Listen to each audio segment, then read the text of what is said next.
السلام عليكم ورحمة الله وبركاته. الحمد لله الذي نور قلوب المؤمنين والصلاة والسلام على النبي الكريم. أما بعد فأعوذ بالله من الشيطان الرجيم. بسم الله الرحمن الرحيم. لقد كان لكم في رسول الله أسوة حسنة. وقال النبي صلى الله عليه وسلم: فإن خير الحديث كتاب الله وخير الهدي هدي محمد وشر الأمور محدثاتها وكل بدعة ضلالة أو كما قال عليه السلام. ہر قوم فر اڑی جا رہی ہے، جو چلتی تھی گھٹنوں کے بل بڑھی جا رہی ہے. اے قوم مسلم تجھے کیا ہوا کہ سواری سے پیدل چلی جا رہی ہے؟ یہ داڑھی کی دشمن ہوئی قوم ایسی، یہ داڑھی کی دشمن ہوئی قوم ایسی کہ مردوں سے عورت بنی جا رہی ہے. میرا عزیز طالب علم اور صدر انجمن، انسان کے 5 طبقات ہیں جن کو ہمارے استاد محترم یوں بیان کیا کرتے ہیں. ایک طبقہ وہ ہے کہ جس کا نام ہے کچھ نہیں، اور دوسرا طبقہ وہ ہے جس کا نام ہے کچھ، اور تیسرا طبقہ وہ ہے جس کا نام ہے کچھ کچھ، اور چوتھا طبقہ وہ ہے جس کا نام ہے بہت کچھ، اور 5واں طبقہ وہ ہے جس کا نام ہے سب کچھ. میرا عزیز طالب علم، میں اول کے طبقے میں شمار کیا جاتا ہوں، لیکن یہ سوچ کر آپ حضرات کے سامنے آ گیا ہوں کہ آج تو یہ اکابر اور بزرگان دین ہمارے اوپر سایہ فگن ہے، مگر کل جب یہ نہ ہوں گے اور دنیا ہم نہ اہلوں کو مقتدا بنائے گی اور امت کی پاک ڈور ہمارے ہاتھوں میں دے دی جائے گی اور ہم سے خود کی اصلاح نہ ہونے کی بنا پر صحیح قیادت نہ ہو پائے گی، تو غیر ہم کو یوں طعنہ دیں گے: تھے وہ تمہارے آبا ہی، تم کیا ہو؟ تھے وہ تمہارے آبا ہی، تم کیا ہو؟ ہاتھ پر ہاتھ دھرے منتظر فرادہ ہو. محمد قدم بھرنے والوں، آج مسلمان تنزلی کی طرف کیوں جا رہا ہے جبکہ وہ مسلمان کبھی پوری دنیا کی قیادت اور پاسبانی کر رہا تھا؟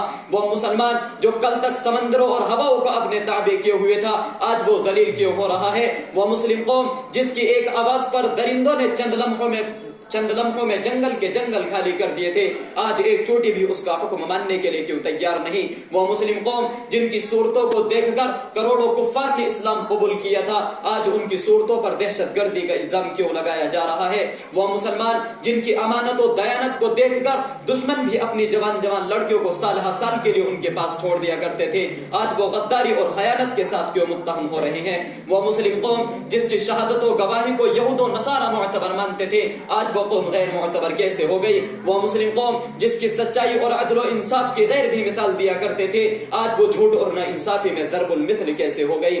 وہ مسلمان جس نے کبھی شیروں اور چیتوں سے سواری کا کام لیا ہو، آج وہ گیدڑوں اور کتوں سے کیوں ڈرنے لگا؟ آخر مسلمانوں سوچو تو صحیح، یہ اتنا بڑا انقلاب کیوں آ گیا؟ میرے ذہن میں جب ان سوالات نے گردش کی اور میں پریشانی کا شکار ہوا تو اللہ نے فوراً میرے ذہن میں یہ آیت ڈالی: لقد كان لكم في رسول الله أسوة حسنة. تمہارے لیے اللہ کے رسول صلی اللہ علیہ وسلم کی زندگی میں بہترین نمونہ ہے. میں نے کہا مشکل کا حل ہو گیا. جب تک مسلمان نبی کے طریقے پر تھا تو کامیاب تھا، جب تک مسلمان صحابہ کی اتباع کر رہا تھا تو ہدایت پر گامزن تھا، جب تک مسلمان قرآن و حدیث کی روشنی میں فیصلہ کرتا رہا تو دنیا اس کے فیصلے کو مانتی رہی، جب تک مسلمان قرآن و حدیث کو نہیں بھولا تھا تو دنیا کی کوئی سپر طاقت بھی اس کا مقابلہ نہ کر سکی. یہی وجہ تھی کہ اگر وہ مرے بھی تو کامیابی کی موت مرے. آج جب کہ مسلمانوں نے نبی کے طریقے کو چھوڑ دیا، قرآن و سنت کو بھلا دیا، صحابہ کرام کے اتباع کو حقیر سمجھا اور قرآن و حدیث کے فیصلے کو نہیں مانا، تو مجھے بتلاؤ تو صحیح، یہ ذلت کے گہری غار میں نہیں جائے گا تو اور کہاں جائے گا؟ یہ ہلاکت و برباد نہیں ہوگا تو پھر اور کیا ہوگا؟ غیور نوجوانوں، آب زر سے لکھے جانے کے قابل اور میزان عدل میں تولے جانے کے لائق ہے بات کہ آج جتنی بیماریوں نے جنم لے رکھا ہے اور جتنی رسم و بدعت پیدا ہو گئی ہے اور جتنی خرافات آج پھیل رہی ہے، یہ سب جو بھی کچھ ہو رہا ہے نبی کے طریقے کو چھوڑ دینے اور قرآن و سنت کو بلا دینے کی وجہ سے ہو رہا ہے. مسلمان پریشان اگر ہوا تو وہ آقا مدنی صلی اللہ علیہ وسلم کی سنتوں سے اعراض کرنے کی وجہ سے ہوا. مسلمان اگر مقروض ہوا تو وہ نبی کی سنت پر عمل نہ کرنے کی بنا پر ہوا. مسلمان حالات حاضرہ میں بم، میزائل اور گولیوں کا نشانہ بنایا گیا تو وہ نبی کی سنت جہاد کو چھوڑنے کی وجہ سے بنایا گیا. میرا عزیز طالب علم، مسلمان وہ نہیں کہ جس کو حالات بدل دے، مسلمان وہ نہیں کہ جس کو حالات بدل دے، بلکہ مسلمان وہ ہے جو خود حالات کو بدل دے. کردار سے بنائیے معیار زندگی، کردار سے بنائیے معیار زندگی. ماحول سے حیات کا سودا نہ کیجیے. آج غیر قومیں ترقی پر کیوں ہیں اور آج غیر قومیں ترقی پر کیوں نہ ہو جبکہ وہ نبی کے طریقے کو اپناتی جا رہی ہیں. ہر سنت کو وہ اپنی زندگی کا نصب العین بنا رہے ہیں. بڑے بڑے سائنسداں سنتوں کے فوائد کثیرہ کو دیکھ کر اسلام لانے پر مجبور ہو رہے ہیں. مسلمانوں آج ہمیں تو راحت و آرام سے اتنی فرصت نہیں کہ مطالعہ کریں, ورنہ جدید سائنس اور سنت نبوی جیسی کتابوں کا مطالعہ کر کے دیکھو, ہزاروں واقعات تم کو ایسے ملیں گے کہ دشمن اسلام اور یہود و نصارہ سنتوں کو کتنی تیزی کے ساتھ اپناتے جا رہے ہیں. یہاں تک کہ بیت الخلاء میں جانے کی سنتوں کو بھی انہوں نے نہیں چھوڑا. میں زیادہ تفصیل میں نہیں جانا چاہتا. میرے عزیزوں, نبی کی سنتوں سے اعراض رسول اللہ صلی اللہ علیہ وسلم نے فرمایا تھا کہ انہی کو شواری بواقول اللہ, مونچھوں کو اچھی طرح پست کرو اور داڑھی کو بڑھاؤ. آج مسلمانوں نے اس کا الٹا کرنا شروع کر دیا. میرے نبی نے فرمایا تھا افشوا السلام, سلام کو رواج دو. مسلمانوں نے اس کو بلا دیا. آپ صلی اللہ علیہ وسلم نے فرمایا تھا فاتقوا الدنیا, دنیا سے بچو. آج مسلمان دنیا کے پیچھے پڑا ہوا ہے. مسلمانوں تم محمد صلی اللہ علیہ وسلم کی سنتوں سے اعراض کر کے جب نبوی کا دعویٰ کرتے ہو تو آقا کالی کملی والے محمد صلی اللہ علیہ وسلم کا ایک فرمان سنتے جاؤ. میرے نبی نے فرمایا من رغب عن سنتی فلیس منی, جو میری سنتوں کو چھوڑ بیٹھا اس سے کہہ دو کہ وہ میری امت کی فہرست سے نکل جائے. جہاں چاہے جائے, جو چاہے بن جائے, یہودی بن جائے, نصرانی بن جائے. میں نے نبی سے پوچھا آپ کا عاشق کون ہے اے محبوب, آپ کو کون پیار کرتا ہے؟ دوستو عاشق وہ نہیں جو داڑھی ہی رکھتا ہو, میرے نبی کا عاشق وہ ہے جو نبی کی ہر سنت سے پیار کرتا ہو. رحمت للعالمین صلی اللہ علیہ وسلم کا فرمان ہے من احب سنتی فقد احبنی, جو میری سنتوں سے پیار کرتا ہے وہ میرا عاشق ہے. یہ مونچھیں کٹوانا نبی کی سنت ہے, السلام علیکم کہنا محبوب کبریا کی سنت ہے, اور داڑھی بڑھانا یہ آقا کملی والے کی سنت ہے. خدا کی قسم نبی نے تو فرمایا تھا کہ داڑھی میں خوبصورتی ہے, داڑھی میں جمال ہے. تم اپنے چہرے کو خوبصورت بنانے کے لیے داڑھی منڈواتے ہو, خدا کی تخلیق میں تغیر کرتے ہو. رب نے تو کہا ہے کہ ہم نے مردوں کو داڑھی دے کر حسن دیا ہے اور عورتوں کو داڑھی نہ دے کر حسن دیا ہے. آج بہت سے مسلمان نوجوان یہ سمجھتے ہیں کہ ہم داڑھی رکھیں گے تو ہمیں لڑکیاں نہیں دیکھیں گی, ہم داڑھی رکھیں گے تو ہمارے رشتے نہیں ہوں گے, ہمیں لڑکیاں پسند نہیں کریں گی. خدا کی قسم اگر داڑھی کی حیثیت نہیں جانتے ہو تو برطانیہ کی ان پردہ نشین لڑکیوں سے پوچھو جو اپنی ماں سے فریاد کرتی ہیں کہ ہماری شادی کسی داڑھی والے سے کرانا, ہماری شادی کسی مفتی سے کرانا, ہماری شادی قرآن و حدیث کے محافظ سے کرانا, ہماری شادی کسی مجاہد سے کرانا. کیونکہ جو مجاہد ہوگا اس کے چہرے پر داڑھی ہوگی اور جس کے چہرے پر داڑھی ہوگی وہ رب کا فرما بردار ہوگا. میرے عزیزوں, نبی نے تو رحم مادر سے لے کر لحد تک کے آداب زندگی بیان کیے ہیں. نبی کی سنتیں مجھے یاد ہیں, اگر مانو گے تو جہنم سے آزاد ہے ورنہ آخرت برباد ہے. ایک عجیب واقعہ, ایک عاشق صادق نبی کریم صلی اللہ علیہ وسلم کے تربیت یافتہ صحابی جن کے داڑھی کا صرف ایک بال تھا, ایک مرتبہ حضور اقدس صلی اللہ علیہ وسلم کو ہنستا ہوا دیکھ کر دل میں خیال کیا کہ آپ صلی اللہ علیہ وسلم میرے اس بال پر ہنس رہے ہیں. فوراً آپ کی آنکھوں سے اوجھل ہو کر داڑھی کا وہ بال توڑ دیا اور آپ صلی اللہ علیہ وسلم کی خدمت میں حاضر ہوئے.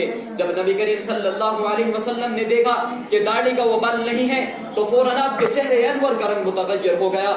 ان صحابی نے سلام کیا, نبی نے چہرہ پھیر لیا. ان صحابی نے پھر آگے آ کر سلام کیا, نبی نے پھر چہرہ پھیر لیا. وہ صحابی سمجھ گئے کہ محبوب باری ناراض ہو گئے. حواس باختہ ہوئے, فکر ہوئی کہ اب کیا ہوگا, اگر محبوب باری اگر راضی نہ ہوئے تو میں برباد ہو جاؤں گا. داڑھی پر اس طرح پھروانے والوں, نبی کریم صلی اللہ علیہ وسلم کے سینے کو زخمی کرنے والوں, نبی اور صحابہ کا کارد عمل دیکھو. ان صحابی نے فوراً قسم کھا لی کہ رب کعبہ کی قسم اس وقت تک نبی کریم صلی اللہ علیہ وسلم کی خدمت میں نہیں آؤں گا جب تک وہ داڑھی کا بال اتنا ہی بڑا نہ ہو جائے. ایک مدت تک جنگلوں میں روتے پھرتے رہے, نہ اپنے گھر گئے اور نہ نبی کریم صلی اللہ علیہ وسلم کی خدمت میں حاضر ہوئے. جب وہ داڑھی کا بال اتنا ہی بڑا ہو گیا تب آپ صلی اللہ علیہ وسلم کی خدمت میں حاضر ہوئے. میرے معزز سامعین, ہر آدمی اپنے نظام حیات کی ہر چیز پر نظر ثانی کرے. اگر وہ اس کو شیطانی اور دجالی نظر آئے تو فوراً آپ صلی اللہ علیہ وسلم کے نظام حیات کی طرف لوٹ آئے. صرف ایک داڑھی رکھنے کا مسئلہ نہیں بلکہ زندگی کے ہر گوشے میں نبی کا طریقہ اتر جانا چاہیے. اسی پر کسی شاعر نے کیا ہی خوب کہا ہے کہ ذوق رخ سنت گرامی سے ہے شرف آپ کی غلامی سے. جو کوئی تابع رسول نہیں لاکھ عبادت کرے قبول نہیں. گاندھی جی کی تائید, ارے مسلمانوں ایک وقت تھا کہ لوگ سچائی اور امانت داری میں تمہاری مثال دیا کرتے تھے. جب ہندوستان دشمن انگریز کے ناپاک سائے سے پاک ہوا اور ہندوستانی آپس میں لڑنے لگے، تب مہاتما گاندھی جی نے کہا تھا کہ اے لوگوں، مذہبی اور قومی لڑائیاں بند کرو اور ابو بکر صدیق اور عمر فاروق رضی اللہ عنہ جیسا عدل و انصاف قائم کرو۔ ہندوؤں نے اعتراض کیا کہ آپ کس کا نام لے رہے ہو؟ تب مہاتما گاندھی جی نے کہا تھا کہ اے ہنود ہند، جب تم میں کوئی ایسی مثال نہیں ملتی تو میں کیا کروں؟ لیکن ہائے افسوس کہ آج مسلمان اتنا گر گیا کہ وہ یہود و نصارہ جو کل تک اپنے مقدمے مسلمانوں کی عدالتوں میں حل کرایا کرتے تھے، آج وہ برے کاموں میں اے مسلمان تمہاری مثال پیش کرنے لگے ہیں۔ میرا عزیز طالب علم، اگر آج بھی ترقی چاہتے ہو تو صحابہ کے نقش قدم پر گامزن ہونا ہوگا اور اپنے آپ کو قرآن و سنت کا پابند بنانا ہوگا۔ اللہ تعالی ہم سب کو دنیا و آخرت کی ترقیات سے مالا مال فرمائے اور ہمارے تمام گناہوں کو معاف فرمائے۔ الہی آج تو صدیق سا ایمان پیدا کر دے، الہی آج تو صدیق سا ایمان پیدا کر دے، عمر فاروق سا کوئی جری انسان پیدا کر دے، جہاں سے غم ہو حیا وہاں عثمان پیدا کر دے، علی مرتضی شیر خدا کی پیدا کر دے۔ وآخر دعوانا ان الحمد للہ رب العالمین۔